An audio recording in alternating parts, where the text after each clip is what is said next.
Olá pessoal, sejam bem-vindos e bem-vindas ao Sob Pressão, o podcast, videocast da Pirelli. Aqui a gente aborda vários assuntos. Meu nome é Karina Simões, eu sou jornalista, sou embaixadora da Pirelli, sou uma entusiasta desse mundo. E aqui ao meu lado está Roberto Falkenstein, que tem 40 anos de Pirelli, ele é engenheiro, trabalhou 20 anos nessa área de pesquisa e desenvolvimento e hoje ele está na área de tecnologias inovativas dentro da Pirelli. Bem-vindo! Olá pessoal, será um prazer para mim falarmos hoje de um tema que interessa a toda a sociedade aí, que é emissões, né? Emissões de poluição aí. Então, vamos lá. E o nosso convidado de hoje é diretor técnico da Anfávia, engenheiro químico e bacharel em química pela Universidade Mackenzie, com especialização pela Universidade de Tsukuba, no Japão, e mais de 30 trabalhos publicados sobre combustíveis e emissões veicular. Ele atuou por 36 anos na engenharia da Volks, com estudos sobre motores, etanol, emissões e lubrificantes, e foi um dos principais responsáveis por uma tecnologia que a gente usa muito e que, para mim, é o futuro aí junto com os carros elétricos, que é a criação da tecnologia Flex Fuel. Então, seja muito bem-vindo, Henry Joseph Jr. Bem, obrigado a todos, obrigado a vocês pelo convite, é um prazer estar aqui participando com vocês e poder discutir um pouquinho os temas relativos a pneus, emissões, que, sem dúvida, hoje é um tema muito importante para nós, como sociedade de um modo geral. Boa, Henry. Vou começar com uma pergunta bem leiga, que as pessoas às vezes nem imaginam que está super relacionado. O que o pneu tem a ver com a questão das emissões dos carros? Nossa, tem tudo a ver. As emissões de um veículo, elas são proporcionais ao esforço que o veículo tem que fazer para se movimentar, né? Nós estamos falando de um automóvel, ou seja, ele tem que se movimentar por conta própria. E para ele poder se movimentar, ele tem que fazer um esforço, ele tem que despender alguma energia. E essa energia vai ser maior ou menor, dependendo do quanto ele tem dificuldade para poder se movimentar. Então, quando a gente fala de um veículo mais pesado, obviamente ele tem que fazer esforço para se movimentar. Um veículo que tem uma área frontal maior e que tem mais dificuldade de penetrar no ar, de um modo geral, tem uma dificuldade maior para se movimentar. E um aspecto que às vezes a gente nem percebe, mas para fazer esse movimento ele tem que fazer as rodas andarem, as rodas girarem. Esse é o contato dele com o solo. Se essas rodas, se esses pneus tiverem dificuldade de se movimentar, ou seja, se tiverem um atrito maior, ou mesmo quando o pneu rola, se ele ficar mais tempo, dificuldade de se movimentar, de grudar no chão, isso tudo acaba obrigando o motor a despender mais energia e, consequentemente, as emissões dos veículos vão aumentar. Explicação mais didática que essa, impossível, né? Exato. Todo mundo já entendeu, então agora a gente pode começar. Antes, eu quero te agradecer pela presença aqui no nosso videocast, porque você está em Dubai, né? Olha a tecnologia ajudando a gente aqui. Estou aqui por uma das questões que os veículos têm uma preocupação muito forte, que é as reduções, que é o problema das reduções dos gases de efeito estufa, que é um dos temas que nós estamos tratando aqui em Dubai e acredito que vamos tratar agora também nessa nossa conversa aqui. Qual que é a sua função dentro da Anfávia e como que é o seu trabalho, Henry? Bem, desde que eu me aposentei na Volkswagen, já faz alguns anos, 6 anos atrás, eu fui convidado a assumir uma diretoria na Anfávia, procurando trazer para a Anfávia um pouco da minha experiência nas questões técnicas, nas questões que tratam do veículo e do produto de um modo geral. Como eu trabalhei muito tempo com isso, eu acredito que eu estou conseguindo colaborar nas discussões que a Anfávia tem, que são aquelas discussões que envolvem não somente um fabricante, mas agora todos os fabricantes de veículos que estão aqui localizados no Brasil e que muitas vezes precisam de um suporte, de uma ajuda para discussões que vão desde regulamentações, questões de impostos, discussões com os fornecedores de peças e componentes, questões relacionadas à importação de veículos, enfim, são uma série de questões onde que a questão técnica tem que estar presente, porque o Brasil ele tem características próprias, e não somente em termos dos combustíveis que nós utilizamos, mas aquilo que geralmente preocupa os fabricantes, que são as questões climáticas, as questões de rolamento. O Brasil, vocês sabem, não é aquela maravilha toda em termos de rodagem pelas estradas, então isso tudo são temas que dentro da Anfávia a gente ajuda a tratar, a discutir com o governo, com autoridades, com outras empresas, outras associações e discussões, inclusive, no exterior, com outras entidades que fazem a mesma coisa em outros países. E o Brasil, eu acho que ele é a menina dos olhos aí em alguns setores, porque ele tem o etanol, né? Então, nesse caminho, assim, eu acho que o Brasil ele já está muito avançado nessas tecnologias de motorização flex, de como utilizar o etanol. Como que você enxerga esse caminho? Como que o Brasil está trilhando esse caminho e quais os olhos, como tá os olhos aí dos outros países com relação a isso? O Brasil ele tem muito a oferecer nessa discussão.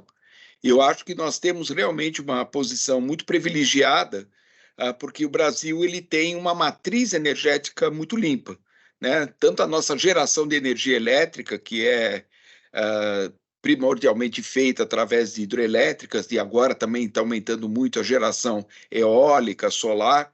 O Brasil tem realmente uma matriz energética limpa, não somente elétrica, e também na questão dos combustíveis, porque nós temos, como você citou, o uso do etanol, que para nós já é uma realidade há muitos anos, desde a década de 70, que a gente tem uma aplicação de etanol muito forte no Brasil, e isso faz com que o nosso país tenha, de um modo geral, essa matriz energética limpa, o que faz com que nós tenhamos uma condição muito boa para poder discutir questões de emissões. E eu vou te dar um exemplo disso. O mundo inteiro discute muito a introdução dos veículos elétricos, com uma visão de que os veículos elétricos não emitem nada em termos de gases do efeito estufa, né? A gente olha para um veículo elétrico, realmente, ele não tem nem cano de escapamento, ele realmente não emite nada. Mas ele precisa carregar energia elétrica, e essa energia elétrica tem que ser gerada em algum lugar.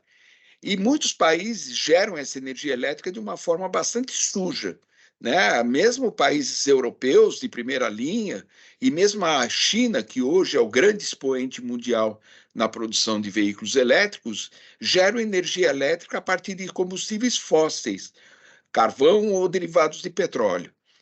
Isso faz com que o veículo é limpo, mas se nós considerarmos toda a cadeia, desde a geração de energia até o uso final, a gente vê que não é tão limpo assim. O veículo continua, de certo modo, responsável por um nível de emissões, porque ele está usando energia elétrica que foi gerada de uma forma suja. O Brasil, nesse aspecto, ele tem uma posição muito privilegiada, porque nós, primeiro, se nós utilizarmos os biocombustíveis como já estamos utilizando, e o biocombustível, como ele é produzido a partir de um material, de uma biomassa, uma coisa que quando cresceu, já absorveu CO2 da atmosfera, quando eu queimo esse biocombustível, ele está devolvendo para a atmosfera um CO2 que ele já retirou, ou seja, o ciclo do biocombustível é um ciclo que a gente chama fechado, é um ciclo zero em termos de carbono. E aí, se eu vou para o veículo elétrico rodando no Brasil também vai ser um veículo elétrico mais limpo do que os veículos elétricos que vão estar rodando em outros países onde a geração da energia elétrica não é tão limpa. Então, essa situação faz com que o Brasil tenha uma posição tão privilegiada que a gente prefere tratar a questão das emissões aqui no Brasil no conceito que a gente chama do poço à roda. Ou seja, eu não tenho que considerar somente o veículo. Eu, no Brasil, posso considerar desde a geração da energia, seja ela elétrica ou seja biocombustível, até o uso final, porque esse ciclo completo nosso, que nós chamamos do poço à roda, ele é muito mais limpo, e é limpo mesmo, do que muitos países que se dizem limpos e que querem até ditar conceitos a respeito da descarbonização, não conseguem atender. Então, essa posição brasileira aqui na COP, nós estamos falando sobre ela, muitos países ouvem a gente falar e ficam com uma pulga atrás da orelha, porque veem que eles têm ainda muito que evoluir para algumas coisas, e o Brasil está colocando isso não com orgulho, não é questão de orgulho, não é questão também de ser ufanista, mas é uma questão de mostrar que a gente, se quiser resolver o problema ambiental, a gente tem que fazer esse problema, tem que dominar esse problema de toda a sua cadeia, desde a geração da energia até o uso final. Então, é com orgulho que a gente está aqui falando sobre isso, a gente está explicando essa situação. Muitos são céticos, não acreditam muito naquilo que nós colocamos, mas eu acho que é uma questão de tempo, a gente tem prazer em estar participando dessas discussões. E, Falcon, como que a Pirelli caminha nesse sentido também? Então, são alguns aspectos que justamente ajudam nesse sentido, né? Então, por exemplo, ele já mencionou a respeito do pneu que resiste menos para rolar, não? Nós temos os pneus de baixa resistência ao rolamento, que a gente fala. Hoje é fácil identificar graças à etiqueta do Inmetro. Você vai lá, observa, tem um tanque de combustível ali, um desenho do tanque de combustível. Então, quando você vai comprar o pneu, você olha lá e vê a letra. Lógico, letra A é o melhor, depois B, C, enfim, vai piorando. Procure um pneu de baixa resistência ao rolamento. Procure calibrar sempre o pneu, porque é importante, o pneu funciona bem calibrado, porque um pneu murcho vai gastar mais combustível, vai poluir mais, vai piorar a autonomia da bateria se for um carro elétrico, né? Mas também não só isso, né? Hoje a nossa preocupação, tanto é que a Pirelli é líder em termos de sustentabilidade pelos fabricantes de peças, né? Do índice Dow Jones, líder mundial. E por quê? Porque nós temos metas de reduzir essa geração de CO2 desde lá da matéria-prima, né, na produção da matéria-prima. Então nós temos, ainda bem que o pneu ele usa, por exemplo, borracha natural produzida aqui no Brasil, então já é algo sustentável, né? Como ele comentou, a árvore já retirou o carbono da atmosfera e aí a gente usa uma seiva, então não prejudica, não gera mais CO2, usa a seiva para fazer a borracha, né, a seiva da árvore. Mas não só isso, né? Substituindo algumas matérias-primas por outras que impactam muito menos, que de preferência não geram CO2 na sua produção. Mas também na fábrica, por exemplo, na nossa fábrica, além de painéis solares que a Pirelli tem, nós temos caldeira de biomassa. Então, da mesma forma como ele comentou, né, a biomassa nada mais é que a planta, quando cresceu, já capturou o carbono da atmosfera e agora ela devolve o CO2. Então, no ciclo completo, é algo que é ecologicamente correto, sustentável. A caldeira de biomassa gera energia para as nossas fábricas. Tudo isso para reduzir para reduzir essa emissão aí, que na verdade a gente faz. Então você vê, o Brasil, além de ter uma matriz limpa, além de ter tudo isso que ele mencionou aqui, né, tem produtos de primeira linha aqui. Os nossos produtos em termos de resistência ao rolamento estão alinhados com os outros países do mundo, estamos tão avançados quanto eles, baixa resistência ao rolamento, e as nossas fábricas são tão limpas, né? Muitas fábricas aqui no Brasil, e a Pirelli é uma delas também, tem lixo zero, ou seja, o descarte para o lixo é zero. Nós capturamos água do rio poluído e devolvemos ela limpa, tratamos essa água, usamos ela no nosso processo e devolvemos ela mais limpa do que capturamos, né? Devolvemos ela perfeitamente tratada. Então, só para dar um exemplo de como a sociedade no geral e a iniciativa privada pode também colaborar com essa questão que ele está levantando aí, que o Brasil já é bom, mas está ficando melhor ainda, né? Esse é um tema, é um problema de todos nós, né? De todas as empresas, de todos os países, de todas as pessoas. Hoje eu acordei, abri meu Instagram, olhei uma notícia que o Sol está com um buraco do tamanho de 60 vezes a Terra, e isso vai impactar em N coisas, e eles estão estudando e tal. Mas assim, o problema está aí, né? A gente vê chuvas, a gente vê as mudanças climáticas e tudo que está acontecendo. Emissões têm um peso, né? Eu acho que todas as ações que a gente tem um peso. Mas como que está aí na COP, já que você está aí, essa receptividade dos outros países com relação aos combustíveis que o Brasil tem, as soluções que o Brasil tem, porque tem outras outros países também correndo atrás de outras soluções, né? Falam-se em hidrogênio e tal. Como que é isso? Como que está essa conversa aí? Bem, aqui, Karina, nós temos a feira do mundo de apresentação de todas as tecnologias, todas as tendências, todo mundo que está aqui entende que tem alguma coisa a colaborar e apresentar. A questão do hidrogênio realmente ela está entrando com muita força, né? Hoje já se fala em geração de hidrogênio verde para todos os tipos de aplicação, não somente como uso veicular, mas hoje o hidrogênio é visto como uma fonte de geração de energia para uso industrial, uso doméstico, enfim, é uma questão que tá sendo bastante colocada aqui. A gente olha essas tecnologias, muitas delas eu tenho minhas dúvidas até que ponto elas podem penetrar, mas eu vejo também que muitos países, muitos locais do mundo não têm muitas alternativas a não ser procurar essas coisas que são até meio estranhas para nós, né? Mas que, enfim, estão tentando fazer alguma coisa. Outro ponto que tem surgido aqui com bastante interesse é a questão de que muitos países já estão colocando, por isso que eu falei da geração da energia elétrica, mas já estão colocando também que o uso do veículo elétrico ele pode não ser a solução que se imaginava de um modo mais contundente até algum tempo atrás.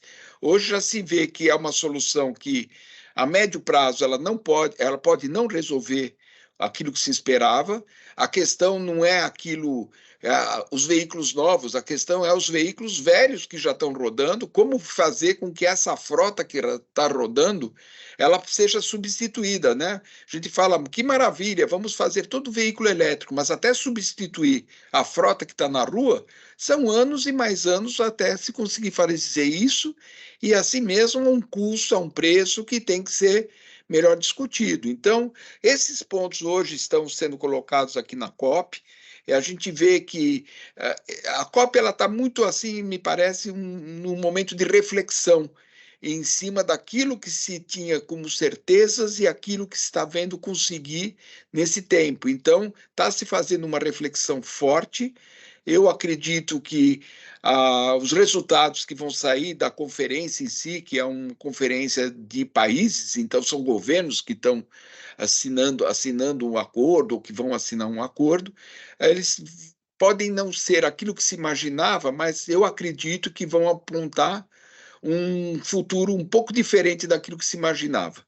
Então, está muito interessante estar participando disso tudo e, enfim, a gente está confiante de que vamos conseguir reduzir os níveis de gases do modo adequado, no prazo adequado, para que essas questões climáticas elas possam ser revertidas e não acontecer mais o que tem acontecido nesses últimos anos aqui que a gente está vendo, né?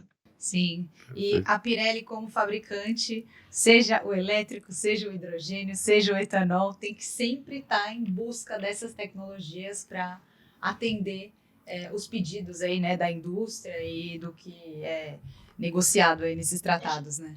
Posso fazer mais um comentário antes do Roberto até falar, porque ele falou uma coisa aí que é muito importante, que é considerar a produção também do material e das peças e dos componentes. Ele falou da produção da borracha, do pneu, e esse vai ser o próximo passo, é aquilo que nós chamamos de ciclo de vida. É considerar, não como a gente está chamando agora do poço à roda, mas considerar do berço ao túmulo, que é considerar as emissões, tudo que está relacionado a um produto, desde que a matéria-prima até o seu descarte final, tudo isso tem que entrar nessa conta.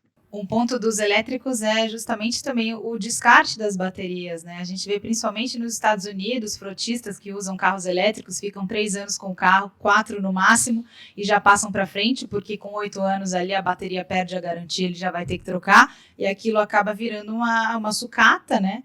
Porque ainda não há uma política estabelecida e super confiável, né, do que é feito do descarte dessas baterias. Isso já tem avançado ao longo do tempo, mas acho que tem muito ainda para ser trilhado nesse caminho, né? Então, assim como o carro, o pneu também, né? Ainda temos um caminho pela frente. Hoje, aproximadamente 38% do pneu é matéria-prima sustentável, nós falamos assim, né? Ou seja, tem uma extração sustentável, então é reaproveitável, né? Mas a gente está trabalhando. A Pirelli acabou de lançar uma linha de produtos, colocou no mercado uma linha de produtos com 58% de material sustentável, que funciona, que está aí para qualquer um comprar que quiser e tudo mais. Então, o nosso objetivo é de chegar a 70% até 2030, né? E extinguir matérias-primas de origem fóssil até 2035, realmente ir para o zero. É o nosso trabalho, é um trabalho invisível, né? Porque pneu é tudo igual, continua preto, continua redondo, tá todo mundo usando, etc e tal. É um trabalho invisível, mas tem uma revolução por detrás ali, né? Então ele ajuda a economizar combustível ou aumentar a durabilidade, a carga da bateria, né? A autonomia da bateria. Mas não só isso, né? Ele está se inserindo aí na sociedade, tentando poluir cada vez menos também, desde a sua geração, desde o poço à roda, como ele comentou aí. Falken, muito obrigada. Obrigado a você, obrigado ao Henry, a Anfávia, por ter dedicado esse tempo aí para nós. Henry, quer deixar um recado final? Não, eu só queria realmente agradecer a vocês, foi um prazer muito grande. Eu acho que esse tipo de conversa ele é muito importante, porque a gente tem que difundir mesmo essas questões que nós trouxemos aqui. Obrigado. Eu que agradeço e agradeço também a vocês que estão nos assistindo ou nos ouvindo pelo Spotify. Muito obrigada. Quero agradecer a todo mundo que acompanhou. Deixem sugestões aí. Pode ir lá no Instagram da Pirelli, @Pirelli_BR, ou no meu, @KS1951, e deixar aí o seu comentário sobre o podcast Sob Pressão da Pirelli e também nomes que vocês querem ver por aqui nas próximas temporadas. Um beijo, obrigada Pirelli pela confiança, obrigada Falken pela companhia e até a próxima. Até a próxima. Tchau. Tchau.